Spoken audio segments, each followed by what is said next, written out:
Beras Indonesia sedang menggegar dunia. Di saat banyak orang masih melihat Thailand dan Vietnam sebagai dua raksasa lama dalam industri beras global, sebuah kekuatan baru perlahan muncul dari arah yang tidak disangka-sangka. Kekuatan itu datang dari timur Indonesia, dari sebuah wilayah yang selama ini jarang disebut dalam percakapan ekonomi dunia. Namanya Merauke. Jika kamu sedang mendengarkan ini, mungkin kamu bertanya-tanya, bagaimana mungkin sebuah daerah yang relatif terpencil bisa mengguncang peta persaingan beras dunia? Pertanyaan itu wajar. Justru disitulah letak keunikan cerita ini. Karena perubahan besar dalam sejarah seringkali tidak dimulai dari pusat kekuasaan, tetapi dari pinggiran yang selama ini diabaikan. Selama beberapa dekade terakhir, dunia mengenal Thailand sebagai raja beras global. Negara ini berhasil membangun reputasi kuat melalui beras jasmin yang harum, lembut, dan berkualitas tinggi. Produk mereka tidak hanya sekedar bahan pangan, tetapi juga menjadi standar internasional.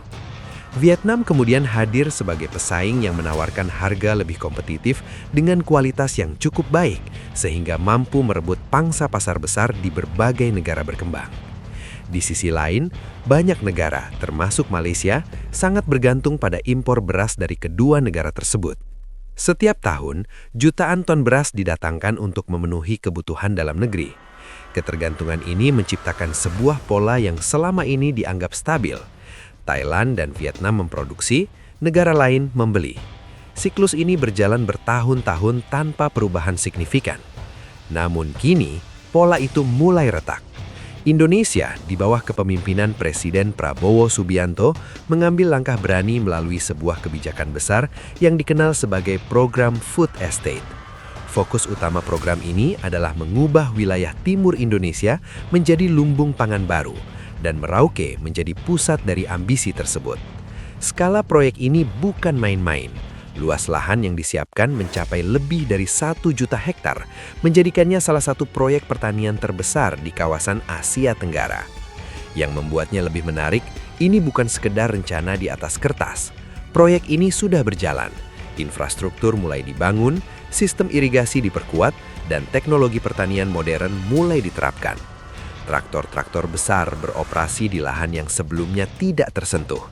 Benih unggul ditanam dengan sistem yang lebih terukur. Dalam waktu yang relatif singkat, produksi mulai menunjukkan peningkatan yang signifikan. Namun, kekuatan utama dari proyek ini tidak hanya terletak pada skalanya, tetapi juga pada efisiensinya. Dalam pasar global, harga adalah faktor penentu. Saat ini, beras Thailand untuk kategori premium dijual di kisaran 600 hingga 650 dolar Amerika per ton. Vietnam menawarkan harga yang lebih rendah, sekitar 400 hingga 450 dolar per ton. Sementara itu, beras yang diproduksi di Merauke memiliki potensi untuk dijual dengan harga di bawah 400 dolar, tanpa harus mengorbankan kualitas secara signifikan. Bagi pembeli internasional, ini adalah peluang besar. Dalam logika pasar yang sederhana, jika kualitas dapat diterima dan harga lebih murah, maka pilihan akan dengan mudah beralih. Inilah yang membuat banyak pihak mulai memperhatikan Indonesia dengan lebih serius. Namun ada satu aspek yang sering terlewatkan dalam pembahasan ini. Tanah di Papua Selatan, termasuk Merauke, memiliki karakteristik yang sangat berbeda dibandingkan wilayah pertanian yang telah lama digunakan secara intensif. Tanahnya relatif masih muda dan belum terlalu terpapar penggunaan bahan kimia dalam jangka panjang.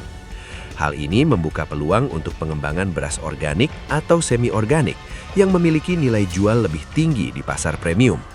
Dengan kata lain, Indonesia tidak hanya bermain di segmen harga murah, tetapi juga memiliki potensi untuk masuk ke pasar kelas atas. Strategi ini memberikan keunggulan ganda yang jarang dimiliki oleh negara lain. Di satu sisi, mampu bersaing dalam harga, di sisi lain mampu menawarkan kualitas premium. Perubahan ini tentu tidak terjadi dalam ruang hampa.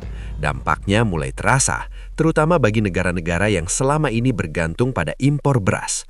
Malaysia misalnya menghadapi situasi yang cukup kompleks. Di satu sisi, kehadiran beras dengan harga lebih murah dari Indonesia bisa menjadi kabar baik bagi konsumen. Harga pangan dapat ditekan dan beban subsidi pemerintah bisa berkurang. Namun, di sisi lain, ada risiko besar yang mengintai. Petani lokal yang selama ini sudah berjuang dengan biaya produksi tinggi akan menghadapi tekanan yang lebih berat. Jika beras impor yang lebih murah membanjiri pasar, maka daya saing petani domestik akan semakin melemah. Dalam jangka panjang, hal ini bisa menyebabkan berkurangnya minat generasi muda untuk terjun ke sektor pertanian. Sejarah telah menunjukkan bahwa fenomena seperti ini bukan hal baru.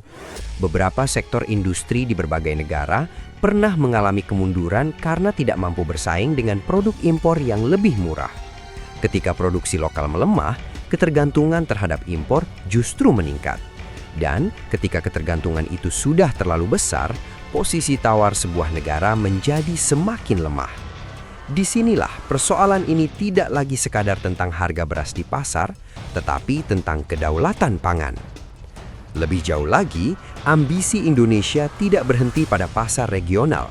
Negara ini juga menargetkan pasar global yang lebih luas, termasuk Afrika, Timur Tengah, dan Asia Selatan.